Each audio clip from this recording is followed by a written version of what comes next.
Hello and welcome. Today we have a very special guest with us, Prachi, who is into research into artificial intelligence. As I say, preparation strategy or interview experience, you don't need to answer all the questions like you give in a competitive exam or BTech exams. There is a question or job interviews. Like they want people who can discuss better and who can understand better. Start. Don't just make plans. We have a habit of making a plan. I was also the same person. If I don't get that I'll not try anything. Just be open to opportunities. I'm Saurav Agarwal. You are watching Datahat. Let us begin the episode of Career Growth with Prachi. In this episode of Growth with Prachi, we'll learn more about her experiences, how to enter into the field of research in AI, how to career track. So heading over to you, Prachi. Tell us something about yourself. Oh, hi, I'm Prachi, doing my master's in research from IIT-Delhi, and I have done my BTech in computer science from Heritage Institute of Technology. And I graduated in 2020. I did job for like 14 months after that, and then due to the pressure of job and my desire to do masters someday in future, I just got motivated and gave GATE exam, and then that's how my research journey started. So that's all about me. That's great. I personally feel much afraid to enter into the research domain, and it's very overwhelming for me. But it's great to have people who are doing the research in AI, exploring the different domains, and like it's really tedious work to do that, as far as I understand. Actually, it is, but it's fun once you get into it, and it's like really interesting to like work and meet people who are actually doing great jobs in this field. So here at IITs or any other good college where you get to meet other researchers, it's really good to interact and know what's going on in the world, and that's That's true, especially when you are into IIT, you get the networking opportunities there a lot. So, uh, so tell us something about your field of research.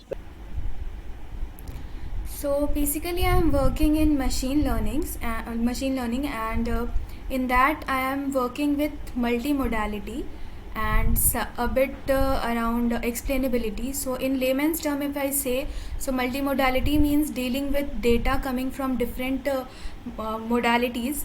Like we deal with data of text, speech, images, tabular data, and how to deal with these at once, the interaction between them, the algorithms we use for question answering, and everything about different modalities, and a bit around explainability, because we are explaining, like, if you know explain in layman's term, if I say explainability means explaining how a algorithm works and what's going around in that black box. So that's my area of research. So especially when talking of deep learning models to understand why the model get a particular result, right? Yeah, That's what I that's understand from right. explainability.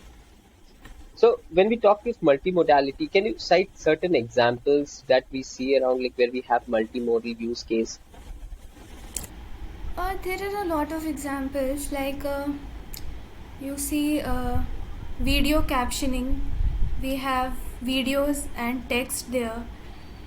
In information retrieval, as we see, so we have seen area works like we are giving some questions and the machine is returning some images related to that. In Google we see, so it is taking text input, returning image input. So how that interaction is working.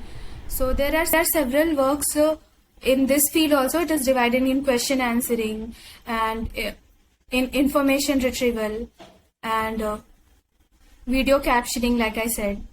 So That's great. that's how. That's great. Like definitely then we see a lot of use cases around us for a multimodal, but And we it's generally tend growing. to ignore it.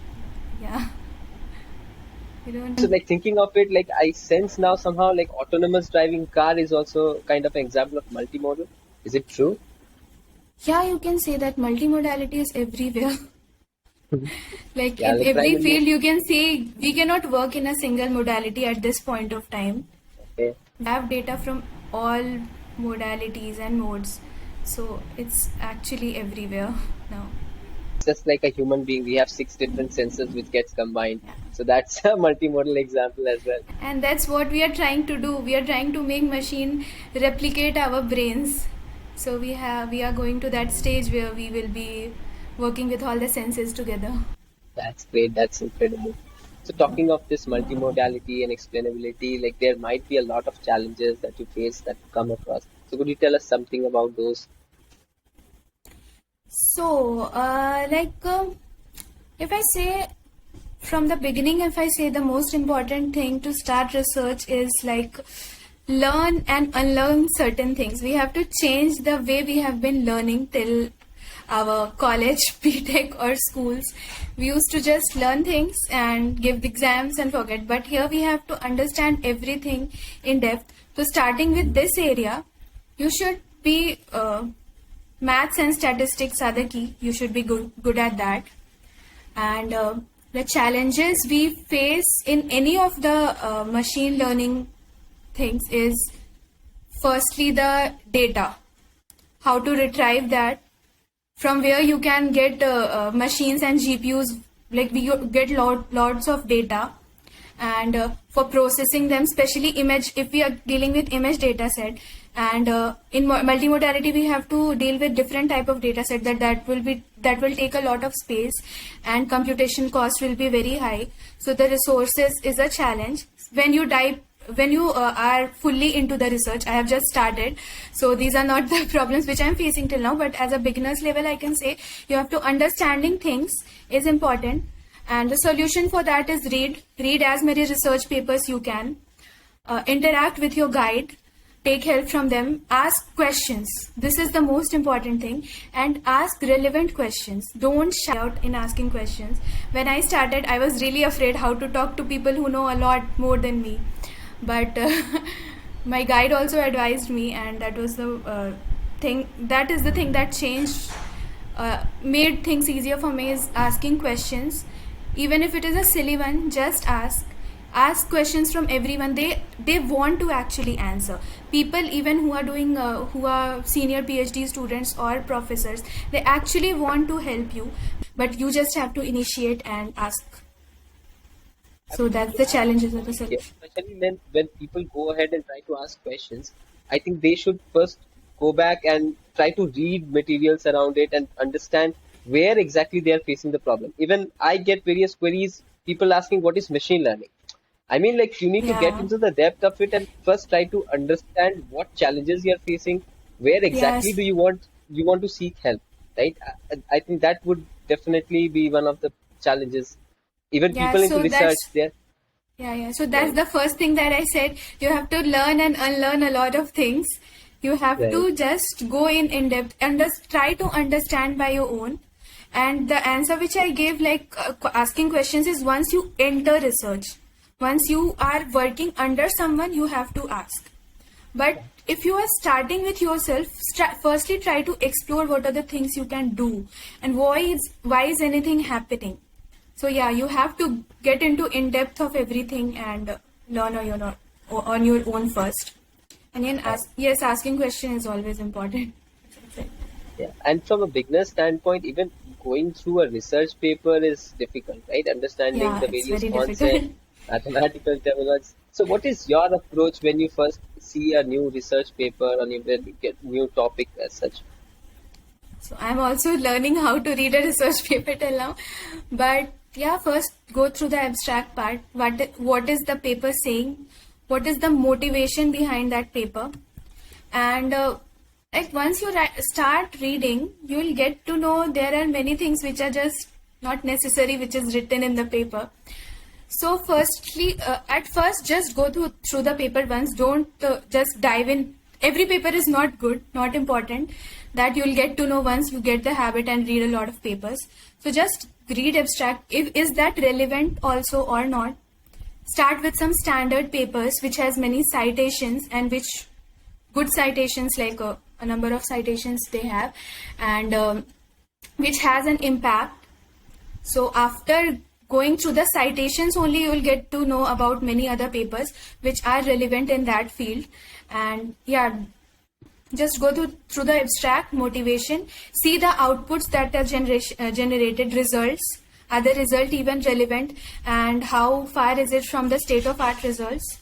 And then you can like So consistency. Just yeah, one of the key takeaways that I get out of reading research papers is, like as you mentioned, like read through the abstract and then filter out what you want to yeah, read, filter right? out. Like because there are a hell lot of research papers around that you'll just find if you just search it them.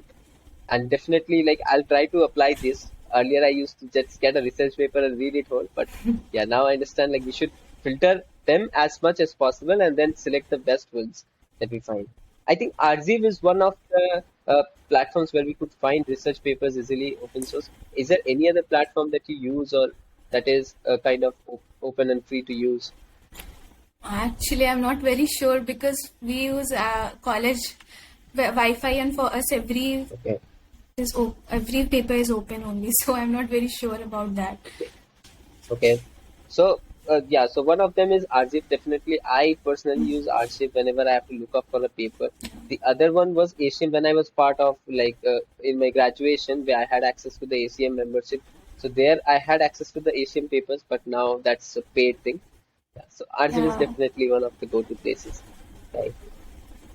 So what skill sets do you feel that is necessary for someone who is looking out to pursue research or is looking out to pursue MS? You need to have strong understanding of mathematics, especially linear algebra, probability, and if you're coming through after giving gate, then you obviously need to have, you will have knowledge of all the subjects. So important things which are needed on the subject basis, if I say those maths and algorithms, you should understand what you are reading, because once you enter, even if you go and ask someone something, they'll ask you what did you understand from this first. So the basic is understanding things. That's the skill set you need for this. So mathematics comes at the forefront, and you need to understand the concept, have a logical understanding, reasoning. Yeah. How important, like if you talk of mathematics, like you have to deep dive into the various topics of mathematics, like linear algebra, calculus, statistics, probability, right? How important do they play, like for beginners? Do they have this? Should they have a good understanding of these concepts, or like having a first-hand approach is good enough? I think having a first-hand approach is good enough. The most important thing is to begin. We are just so afraid to start a thing that we don't actually do that. So just have basic understanding, and once you start, you see a problem, you are not understanding this. Solution is available. Google has all the solutions. Just go read and keep learning. Then it's done. I think Like one it's of the not that skills difficult. one should develop is Googling skills, right? Yeah, How it's to very use Google important. efficiently. In research, actually not in research, in computer science, if you are working, you need to Google things, because things are changing every day. Like we are studying things which happened this month.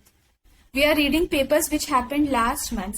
And if I go and tell my guide that this is a new paper and this was published in 2020, he'll say it is an old paper. It's not new.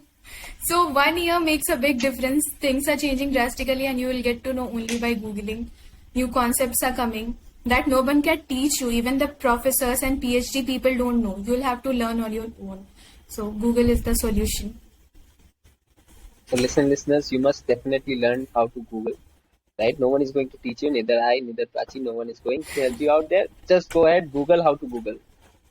Yeah.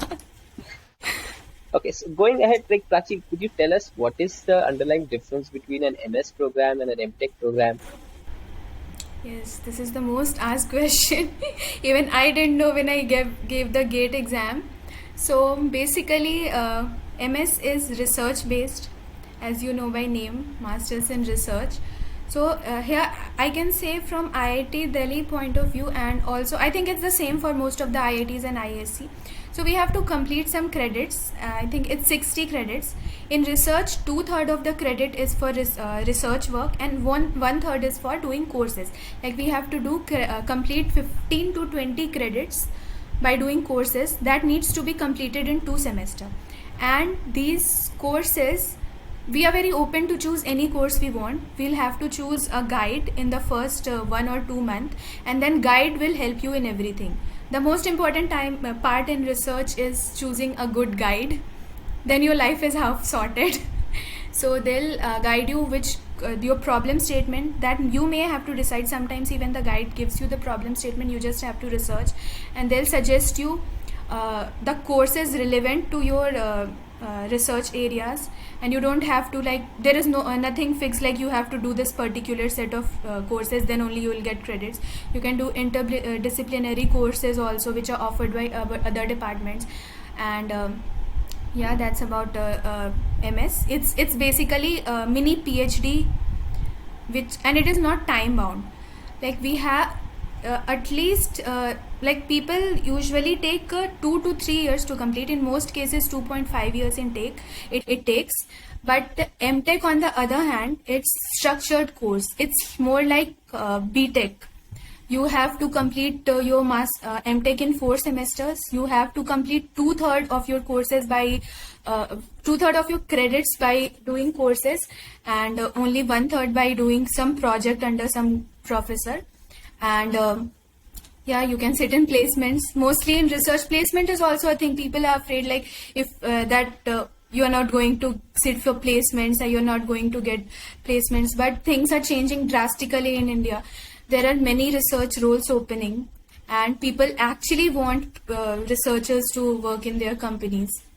So that's the main difference. My friends who was into research got placement from Germany-based company. So definitely there are opportunities opening up, and especially people from the United Kingdom, especially also in India, like research opportunities are opening in the industry. Companies Great are hiring. opportunities. Yeah, people are also coming to research. When I gave the GATE exam, and yeah, the entrance in college is also a factor. In MTech, they don't take interviews. You just, if you get around 400 to 500 rank, I think 300 to 500 you can say, you'll get into some top IITs, MTech. You don't need to give interviews in most cases. But in MS and PhD, the college is a bit more liberal about rank. They don't want to take, like, they are open up. I think if you get a score approx 700, you can apply, and then they'll call for interview, and interviewers will be the people with whom you are going to work. So in IIT-Delhi, most of the times professors, while taking the interview, only will raise hands for you. Like, if they like you, they'll say that I want to work with this student, and then you will get a chance to, like, talk to them, and you can start working with them. So it's good for interaction and learning. Even like, And yeah. some people having good marks in good scores like 100, 200 ranks are also opting to go for MS now and not MTech. Even I have batchmates who got 150 or something rank, and they choose to work to do MS and not MTech. Are you So things talking are about the changing a lot. GATE, right?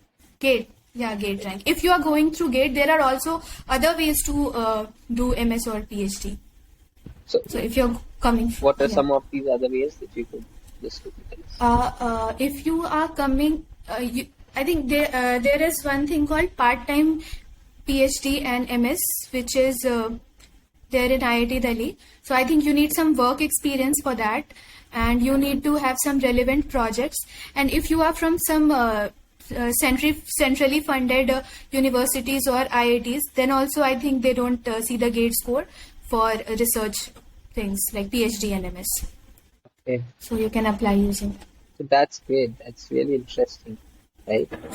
So, like, if we talk of the preparation in terms of like how you prepared, how was your journey like especially after working in the industry, how did you make a transition? Could you just brief us about it? So I think that my work only gave me motivation to go back to studies at that point of time. So but I think doing job is also important. You need to explore everything. I would suggest you to to work like for 1 or 2 years after BTech. See what is happening in the industry. If you are not very interested in like work and you just want to go into academics, then just straight away you can join. But doing job for 1 or 2 years is also not a bad idea. It helped me a lot to know what's going on, what is required in the industries. Even professors also prefer students who have a bit industry experience, so that they can understand things better. So for me, that was the driving force. I was not very happy with the work I was doing, especially in COVID times. So I wanted to learn more. And I say preparation strategy or interview experience. You don't need to answer all the questions like you give in a competitive exam or BTech exams. There is a question, or job interviews. Like there is a question, you have to have an answer. You don't need to have an answer. You need to have a approach. They want to see how you are approaching a solution. Like for me, they asked me some algorithm. I don't exactly remember which. The complexity of the algorithm. I said that they changed the question a bit and asked what will be the complexity if this happens. I could not answer. They told me, let's start from the beginning. What are you thinking? How did you approach to the time complexity? So we just started and we went to a solution together. We were actually, a discussion was going on. So in most of the cases I have heard such things only. They want people who can discuss better and who can understand better. You don't need to have all the answers. That's the main thing. You clearly gave us a lot of insights into how one should get into the MS program. What are the things one should look into apart from the technical aspects? Also, in terms of the personality, in terms of how do you manage interviews, how should you pick your particular course material and go ahead, right? Any special message that you would like to share with the viewers? The most important thing, as I said, just start. Don't just make plans. We have a habit of making a plan. I was also the same person 1 or 2 years ago. I want to do something. I'll make a plan. I'll stick to that plan. If I don't get that I'll not try anything. Just be open to opportunities. If I was stuck to one plan, I would be doing MTech, or I would never have done research. Just be open to whatever comes. See the pros and cons of that. See if it is going to interest you or not. Try different thing and just don't sit back. Just keep doing something. That's great. That's great. So, it has been a really interesting to hear from you about the MS program. What are the different nuances into the MS program, especially for someone who is coming right after the BTech program, right? They need to understand how one should get into, what are the challenges associated, so that they can prepare better. And definitely, whatever message that you have provided so far is just to start, right? Take a first step into the field is among all the others that we already mentioned here, right? So definitely, I hope the viewers would enjoy it a lot and take a lot of for them. And before moving ahead, let us wish our viewers a very happy Diwali.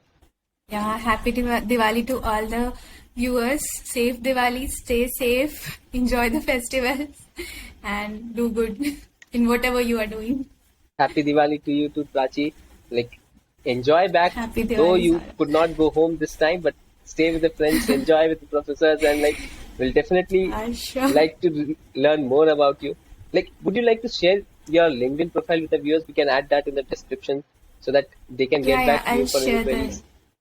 I'll share the link and they can message me. I will reply once I get the chance to see, because initial days of research are sometimes hectic. That's great. It was really fun, talking to you, learning from you. So, how do you feel about this session? It's great that you have taken an initiative.